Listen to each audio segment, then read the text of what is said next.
Hey y'all, it's Mandy. Before we talk about this week's episode, I want to say shout out to the patrons. Y'all are the reason I'm still doing this. I could do it alone, but it's so much better to run with people who share your vision, share your values, and see the importance of the work you're doing. So if you're interested in all the premium content, hearing about the questions and answers, or even being a part of our live patron chats, check out my Patreon. It's under @MandyCapehart, or you can search for Restorative Grief with Mandy Capehart and find it that way. Welcome back to Restorative Grief with Mandy Capehart. You are listening to episode 71, titled The Practice of Curiosity with Derek Myers.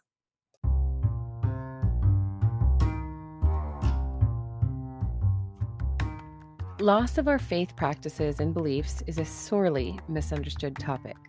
While most of us wonder at any given moment how concrete our beliefs may be, we also experience some level of uncertainty in our faith as well. And we all know how much our faith is challenged when we are grieving. We often talk about how to move through the uncertainty of life while grieving, but we don't often address loss of faith directly and how curiosity can serve us well with every heavy experience. So I'm really excited for you to gain some insight about curiosity and faith from my guest today, Derek Myers. Derek is one half of the wildly popular Instagram page @YourFavoriteHeretics, along with his wife, Rachel. His own approach to faith has shifted significantly over the last few years of life, leaning toward the fluid approach of curiosity over the rigidity of certainty.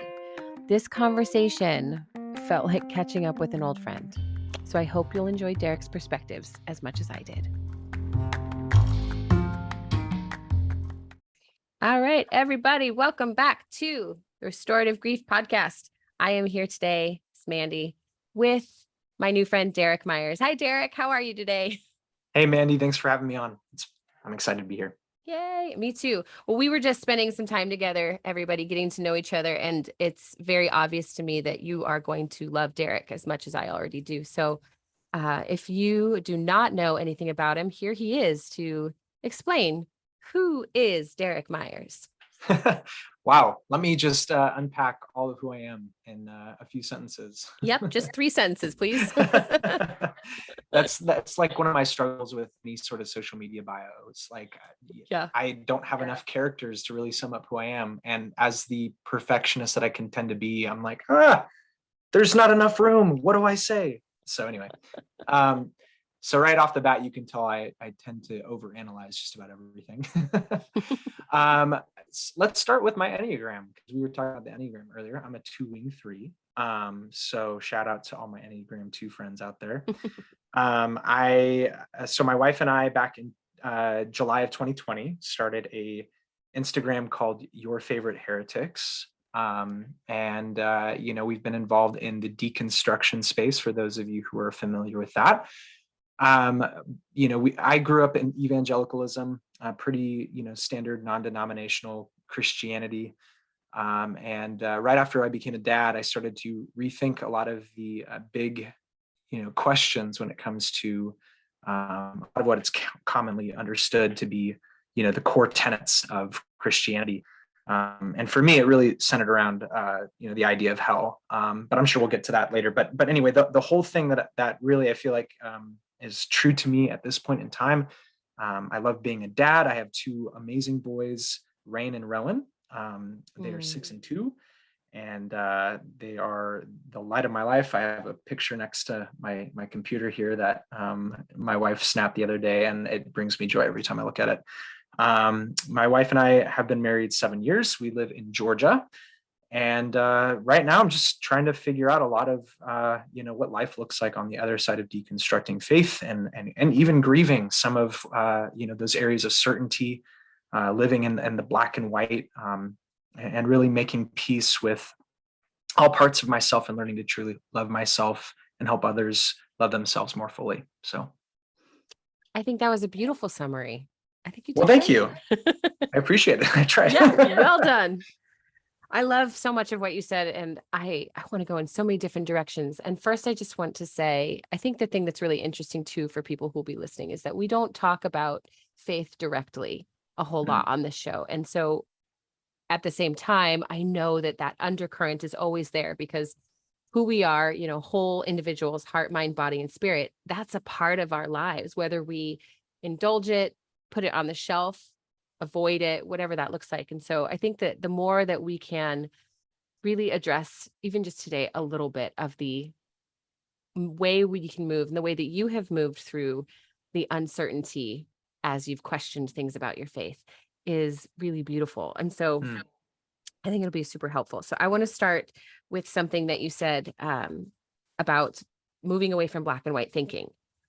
So when it comes to grief, we are kind of immediately aware, wow, everything is gray. There is no, I prayed for them and they were healed. There is no, I said the magic prayer and I no longer had fear of death. There is so much instability and uncertainty that we become very aware of when grief kind of enters the chat with our faith. So, what is your experience with recognizing like the binaries aren't really serving me anymore, and how did you move through that?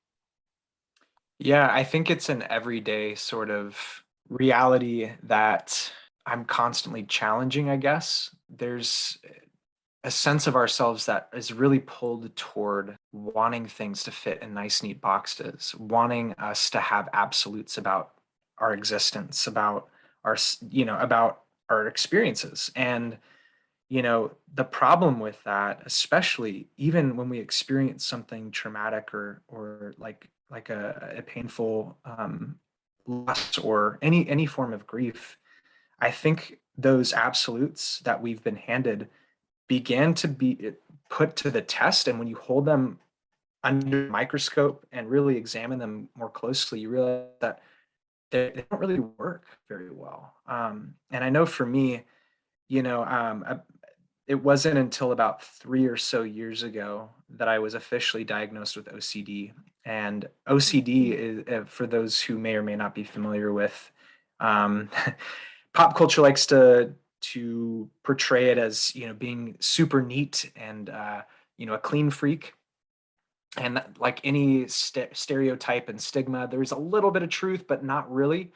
And so, really, what OCD is um, understood to be like is the doubting disease, if you will. And that's probably not even the best way of putting it, but it's an interesting way of framing it because there's a deep desire for certainty within all of us. But those who have OCD, like myself, have a particular time when any sort of uncertainty comes up. I know for me, particularly, there's different themes around OCD, and like for me, I have a lot of health anxiety. So being the fact that we've been in a pandemic the last few years has been really hard for me.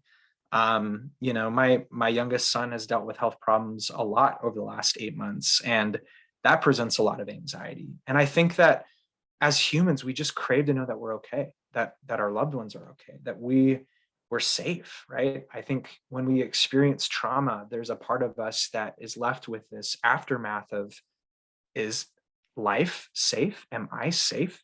Mm. And I think, especially with worldview and matters of faith and spirituality, there's something alluring about worldviews that promise us certainty, that promise us that if you just believe these things, everything's going to work out. God is in control. If you just trust God, everything's going to work out according to your good.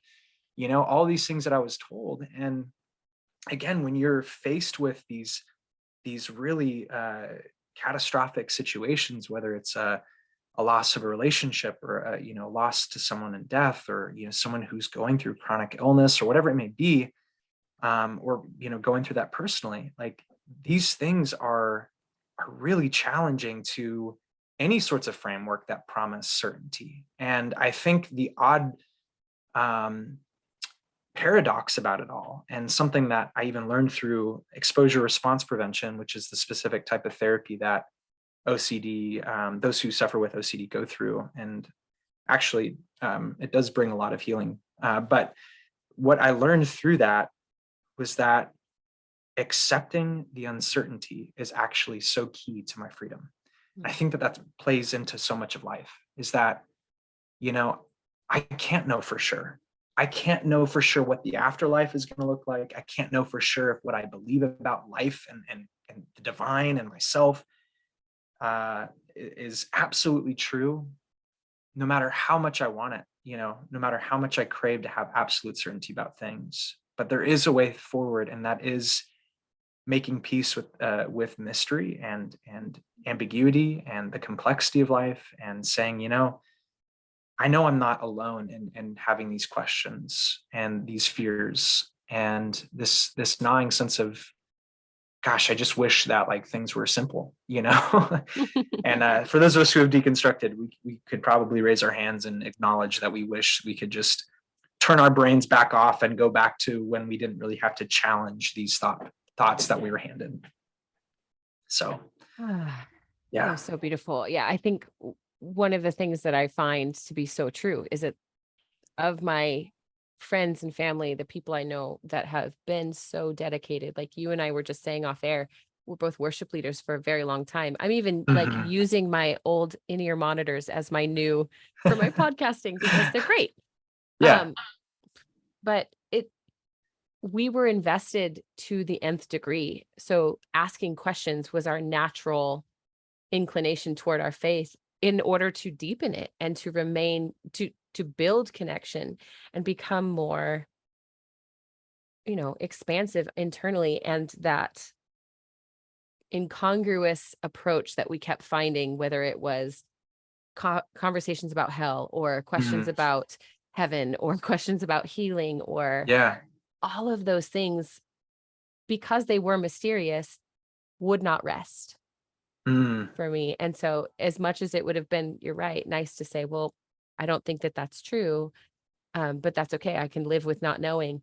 That's how I survived a lot of my own, like moving through faith while I was grieving. And so that it's really interesting that you said to the doubting disease, because the second you said that, it shifted my entire understanding, because that's exactly it. You're compulsive in areas because you're concerned about an unknown future. And I think that's you could easily place exactly what I just said over, we practice our faith on Sundays and do these liturgies and make sure we pray the right prayer because we are concerned about an uncertain future. Well, it's very interesting too. I think that I used to treat prayer a lot like a compulsion. Like if I just declare these things, if I just pray in a certain way, then God's going to move in this way. And, I think it actually, you even saying that made me realize, oh gosh, you know what, maybe maybe that was more of a compulsion than it was actually a helpful spiritual practice.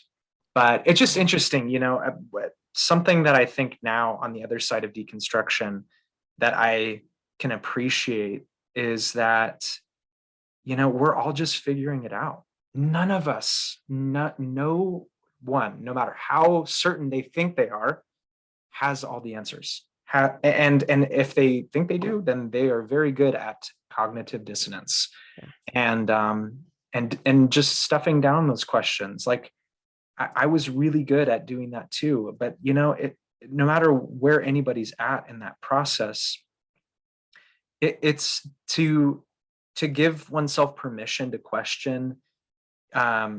I know, at least for many people that I've met and talked to, is the beginning of the deconstruction process, grieving even this loss of having that sense of everything's just simple. Everything just works out. If I believe certain ways, if I pray certain ways, if I do these right things, this is all going to work out.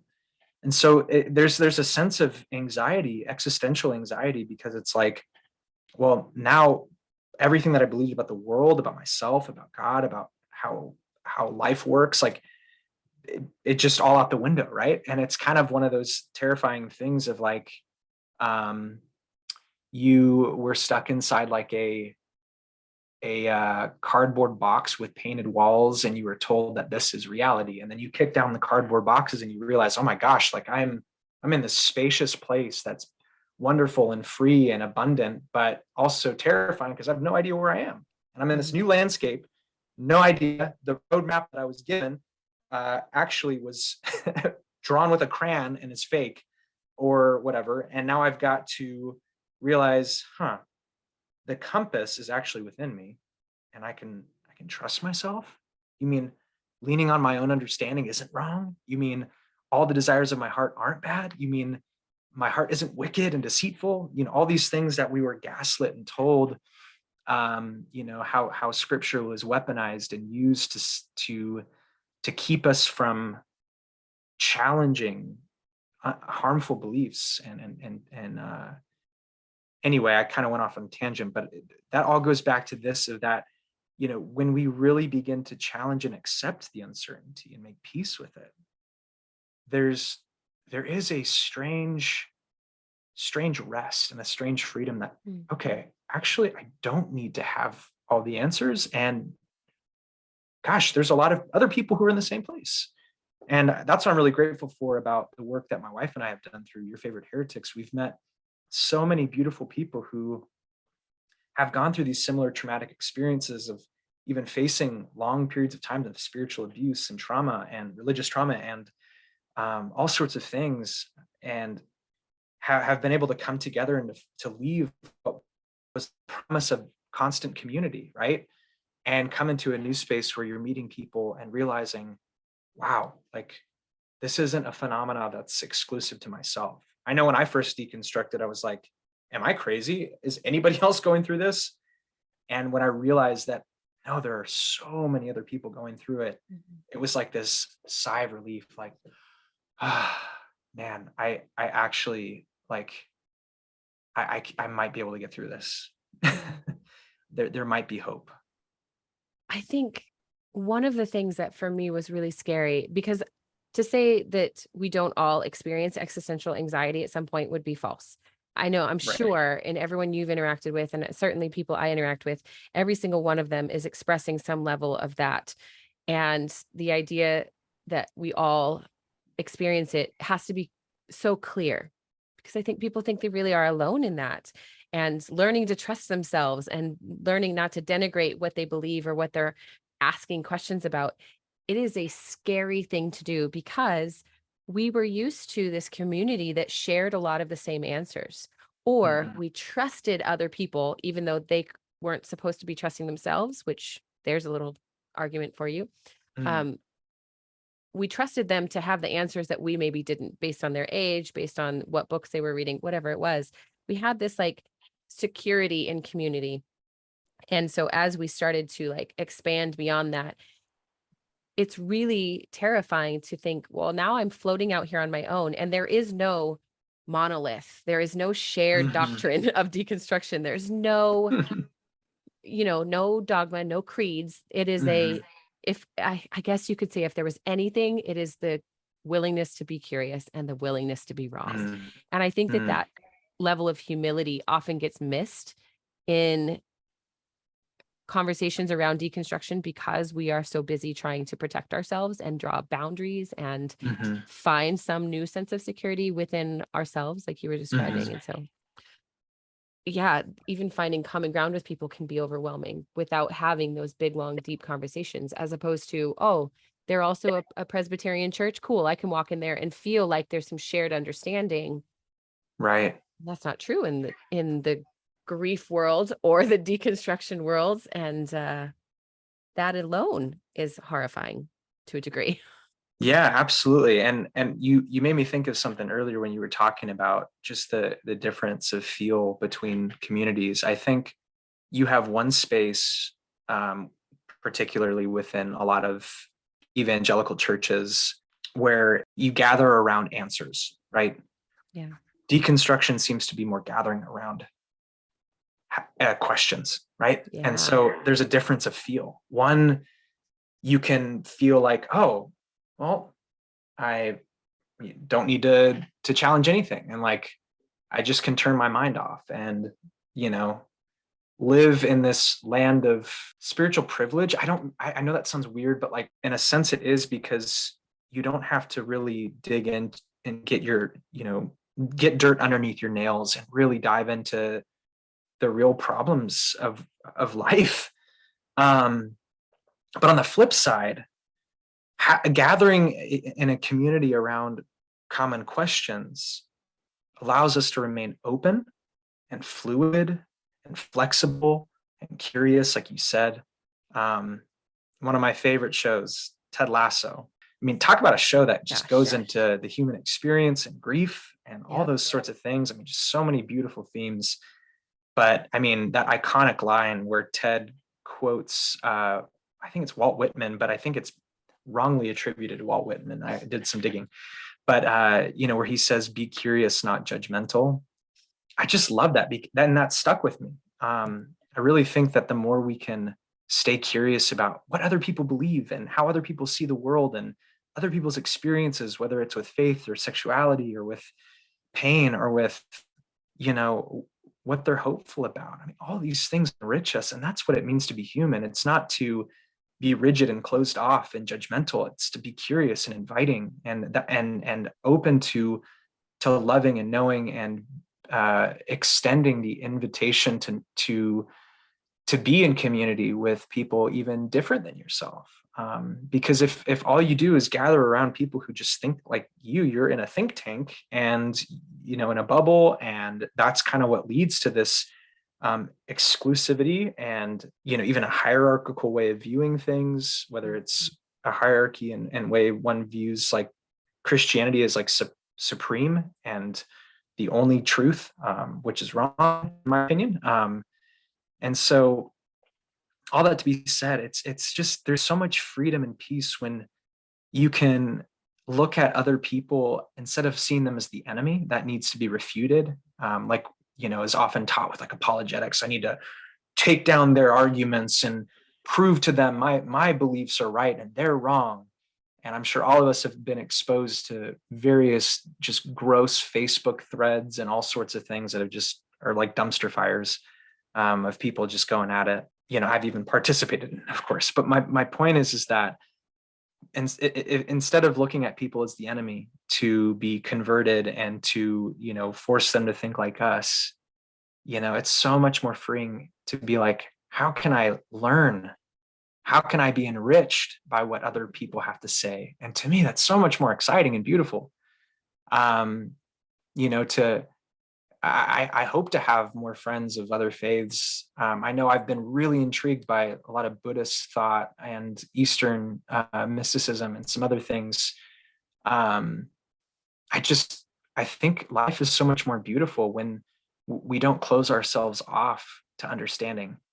If we really believe everybody's made in the image of God, then that means everybody has something to reflect the truth of the divine. Yep. And to me, that's, instead of denying someone's divine image bearing nature, I'd rather sit before them and try to soak in what they have to share.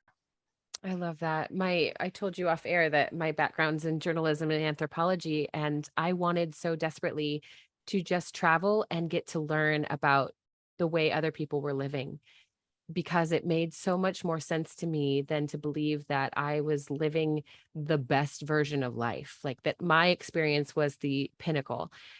Because I could look around and say, well, even if I was just looking at wealth disparity, it appears that more wealth equals better. So I can tell you right now, I am not the pinnacle of life, right? If you want to make it so simple.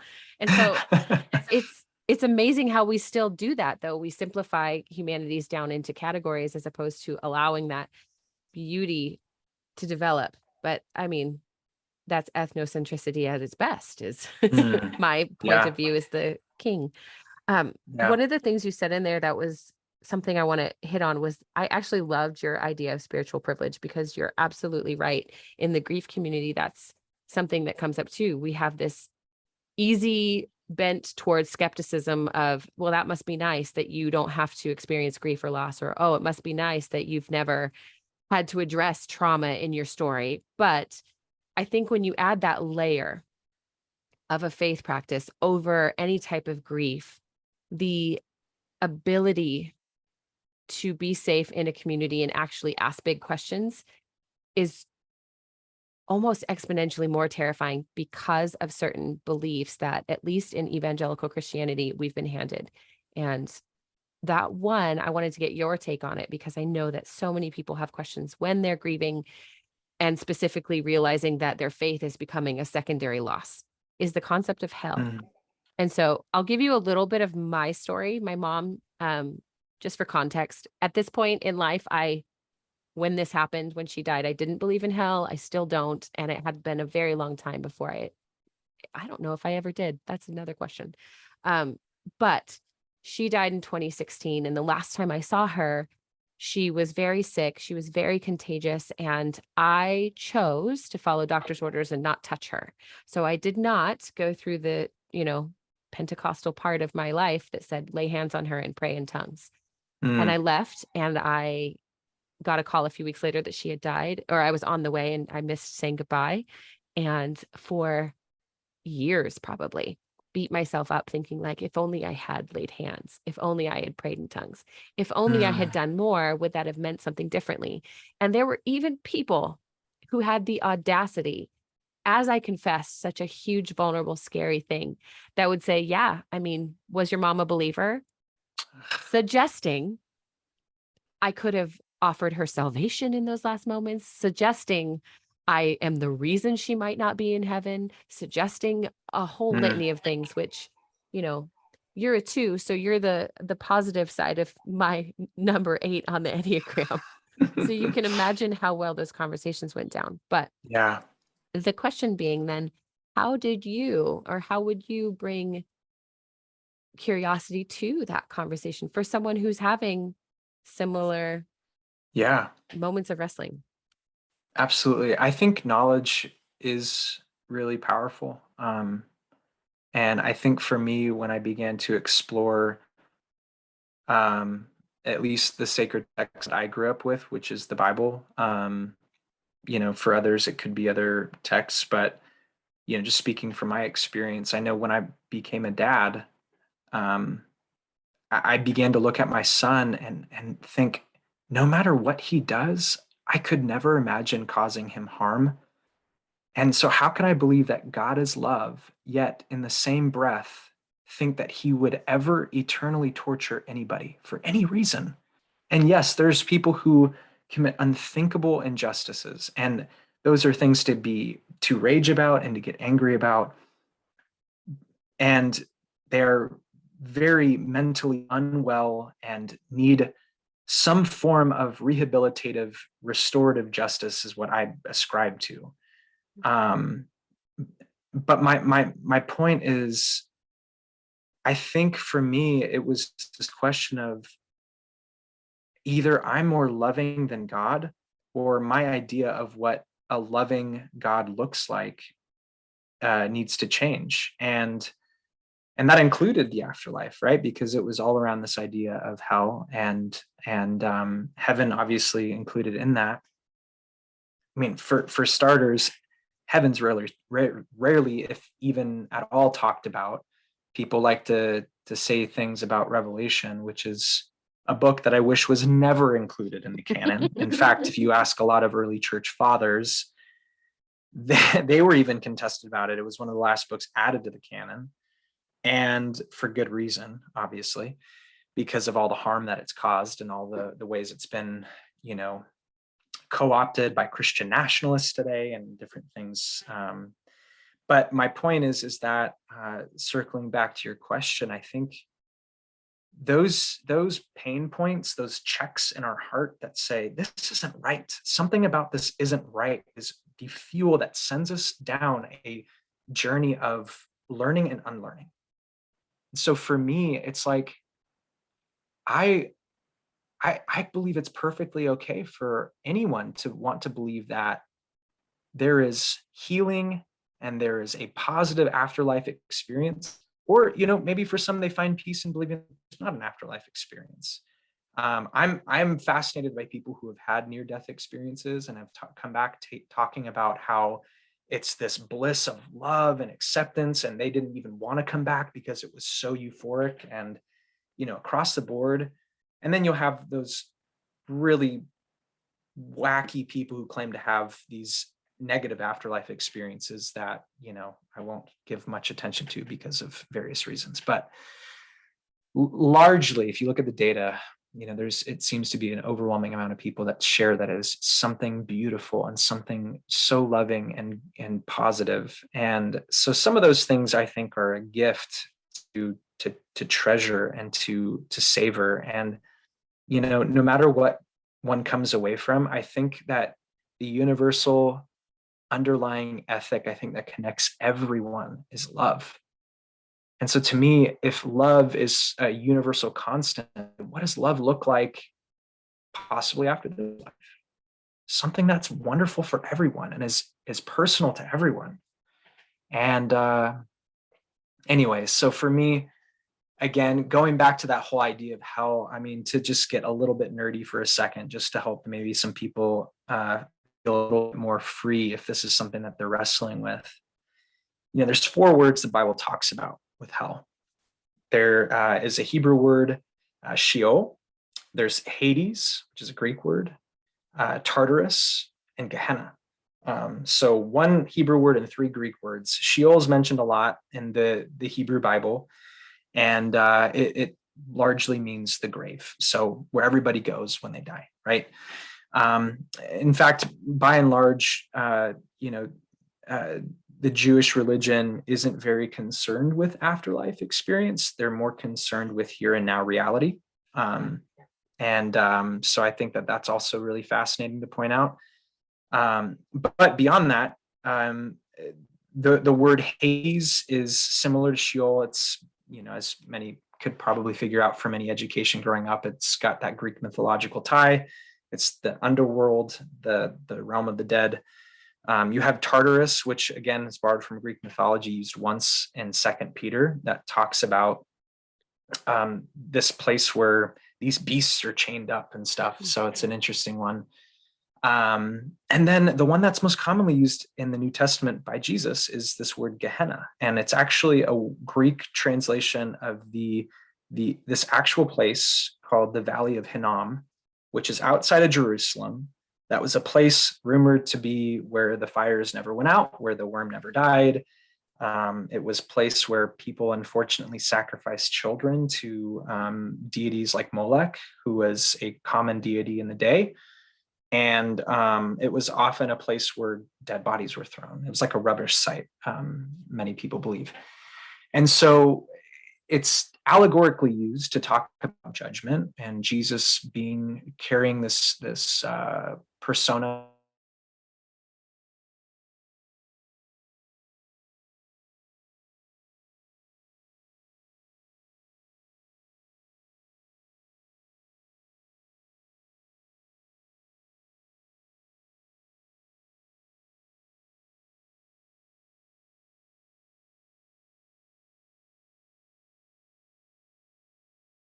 Jesus was speaking about Gehenna, and he was using it as many of the Hebrew Bible prophets were using it to talk about a place of judgment. And like Jesus often did throughout his teaching, as laid out in the Gospels, he's using it to talk about the importance of the here and now. And the kingdom of heaven that Jesus talks about isn't a distant reality. It's an internal reality. It's a here on this earth reality. And it's something to emphasize the importance of caring and loving for people and alleviating suffering in the here and now. That's why I think Jesus spent so much time feeding those who were hungry, caring for the sick, befriending people who were outcasts and unwanted. And it was a picture of that this life can be like heaven or hell. And that this life, depending on people's situations, can feel very much either blissful or very much like the fires are raging, suffering.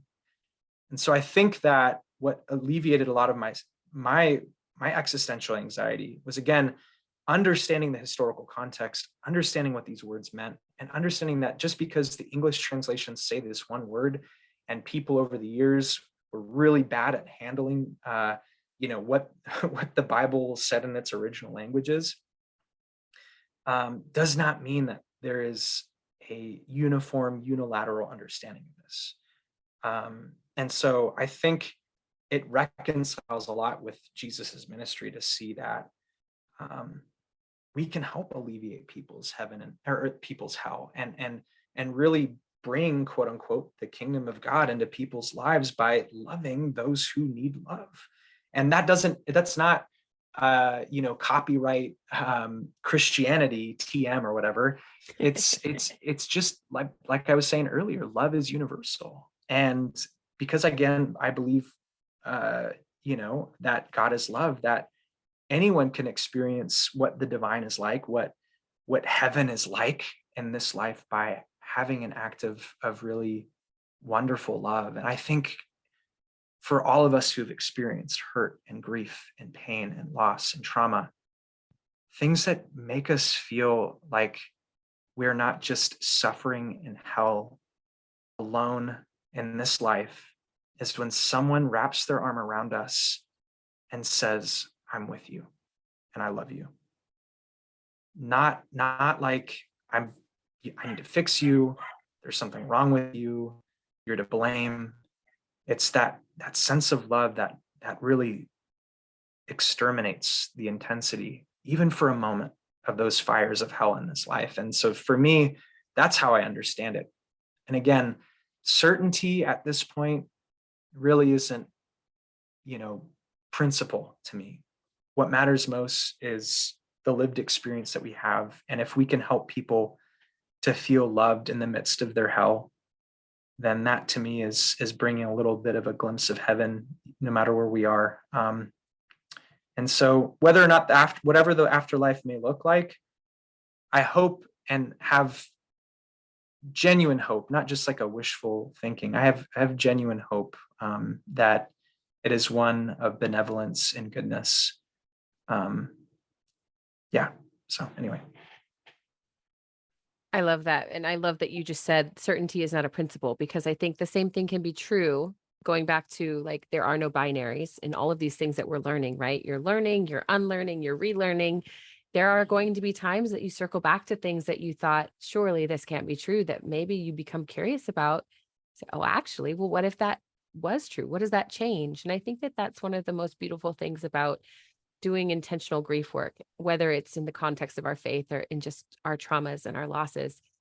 What changes in my life if this thing that I'm afraid of is true, actually is true, or has some truth to it?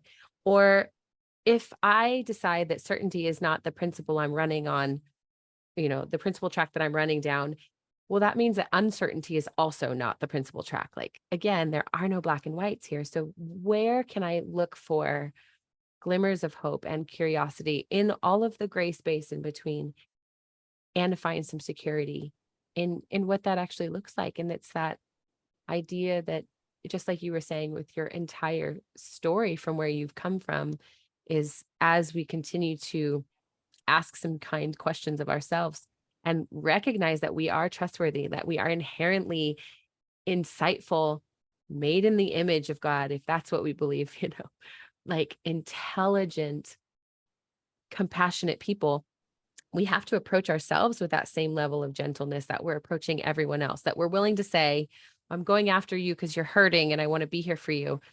We have those same values in our own lives and in our existence. And so it's so evident that you have spent a lot of time really giving the grief that goes along with losing your idea of faith and certainty time to express itself and to breathe and to just exist without being condemned. And Mm. so I'm curious, is there maybe a resource or an author or a musician or someone that, as you have over the last couple of years, especially, really learned how to hold space for yourself as you process and processing with uncertainty, that has encouraged you? That would be something you'd like to share. Yeah, I mean, it's hard to choose one. I think I want to say something you said brought an idea to mind and a thought to mind that I think would be helpful. And you mentioned something about kindness. I think if we're not kind with ourselves, which I really struggle with, I really, really struggle with, but through CPTSD, I've really began to understand why I have a hard time showing myself kindness, but why I think it's important, especially as we unravel our faith and grieve these parts of our lives that seemed so simple and so matter of fact, is that, you know, we really all need kindness and gentleness toward ourselves. And again, speaking of psychology, if anyone's ever heard of internal family systems, or IFS, It's so, so powerful. And I am just starting to scratch the surface, but I highly recommend as a resource for anybody to either find an IFS specialist who's a therapist. But basically, the gist of it is that we're all comprised of parts, whether there's the angry adolescent or there's the abandoned child, or there's just different parts of ourselves that make up who we are. But really, these parts of us come out in various trauma responses.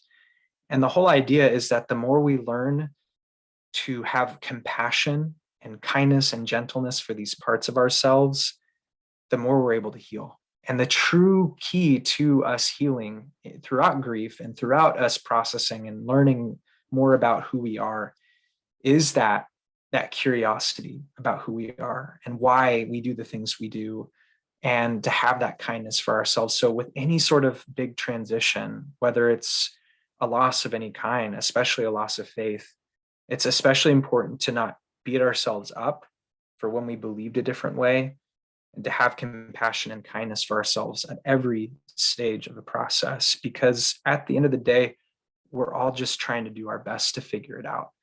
And I really think that kindness is going to only invite us deeper into reintegration with ourselves. I love that you brought up internal family solutions or systems, because it's one that I recommend people to all the time. And I know that it's terrifying.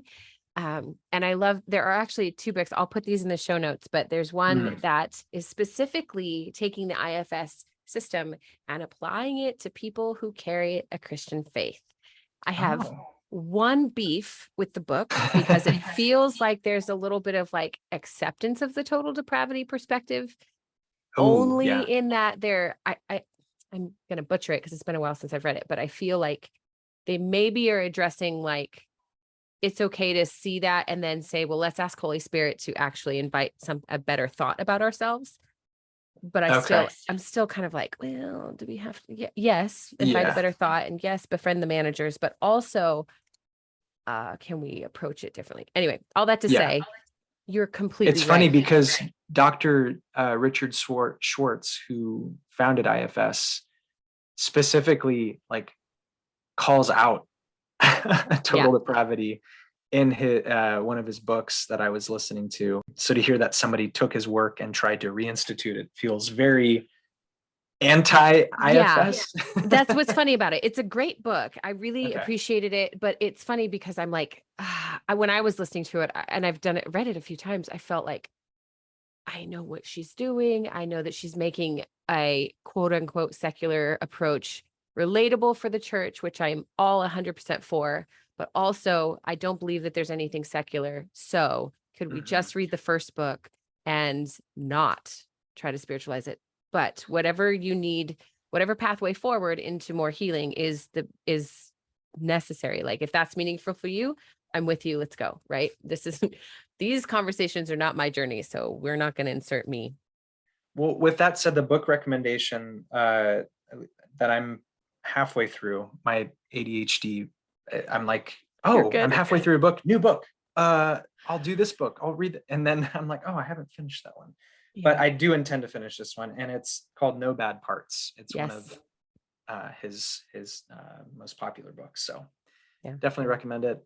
So I think that exactly that we have no bad parts allows us to really approach ourselves with a hopeful perspective that despite the trauma we are experiencing, despite the grief we are carrying, despite the enduring grieving process, we do not have something broken inside, which to explain away why we are, still grieving or still deconstructing or still believing things that we can't figure out.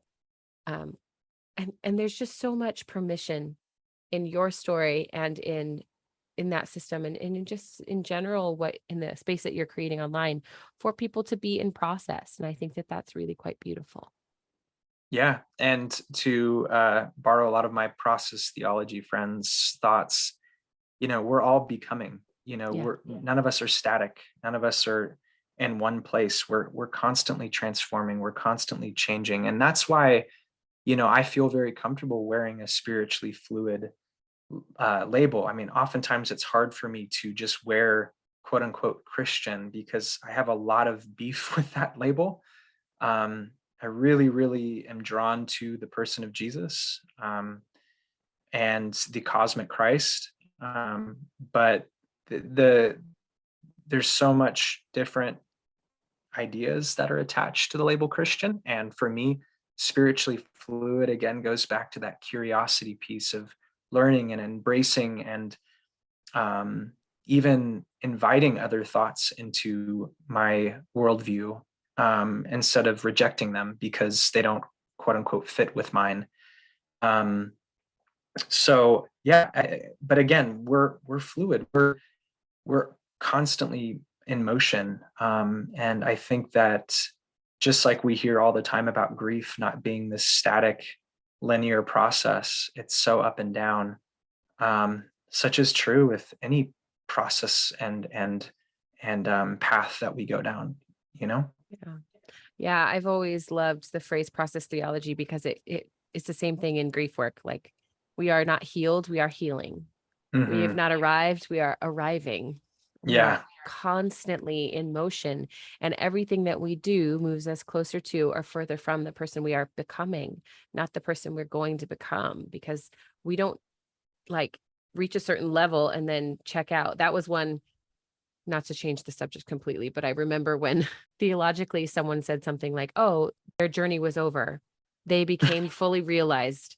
And so God borrowed them an angel now because they needed more angels in heaven. Like the number of wrong things in that little belief system that Yeah. genuine people are holding on to, oh, they died because their process was complete. But it's interesting too how we will make up beliefs to try to satisfy this gnawing within us for certainty, to go back to what we started with. I Yeah. mean, and it's not that that's wrong. We all crave that, but there's good ways of approaching the uncertainty piece and longing for certainty, and there are not so helpful, Yeah. and actually harmful ways, including, oh, God just needed another angel, or oh, God is testing you by taking something from your life, like Job or something, like just gross thoughts that Right. just are super harmful, and teach us to fear our reality instead of move about it with, a sense of peace. That's a beautiful place to end this conversation because otherwise we're going to talk about platitudes and spiritual bypassing for another hour. Well, that's And part two. That'll yeah, that'll be part two. there we go. We could do that.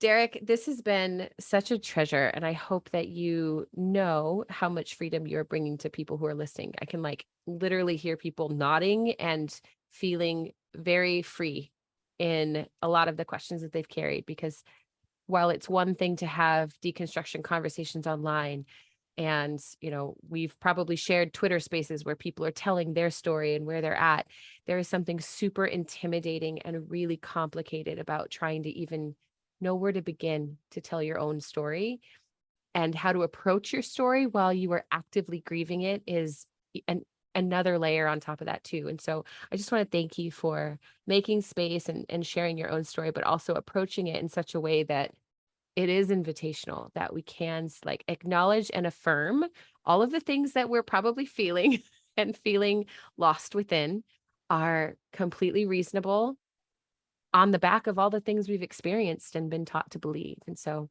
thank you for making space for people to unlearn and to remain hopefully uncertain. Absolutely. Well, it's been a joy. And, I guess I'll just finish by saying that, like, everything belongs. There's not a part of ourselves, a part of our experience that, is not welcome. And, every question, every desire, every impulse that's pulling at us, it's all welcome. And, I hope people feel safe and encouraged to have a little bit more, of a motivation to love themselves more fully, Yeah. through this. So good. Everybody, thank you for listening. Go follow Derek at your favorite heretics. What's your Twitter handle? My Twitter handle, sticking with the theme of heretic, at Derek the Heretic. That's So perfect. At Derek the Heretic. I love it. All right. We'll talk to you soon, guys.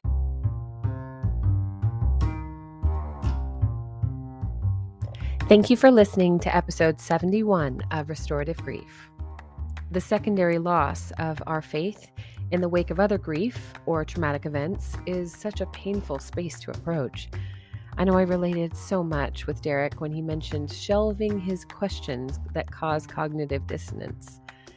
The unraveling of our entire belief system is not done out of malice, but with the intention of finding congruence and clarity. And yeah, it is often very isolating and a scary prospect. But more than anything else, I hope that you heard the hope in Derek's story about building ourselves up around a gathering of curious people, those willing to be uncertain, unclear, or simply in process.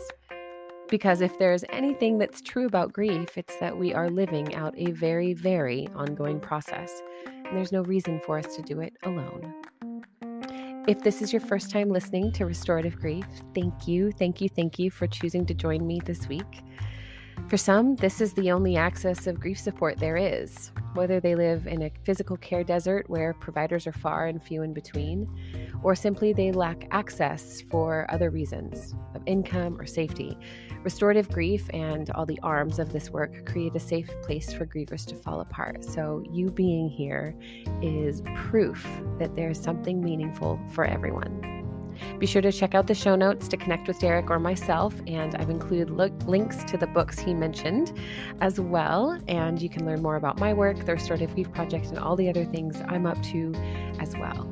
Take a moment to subscribe so you don't miss out on future episodes, leave a good review so others can find us, and one last thing.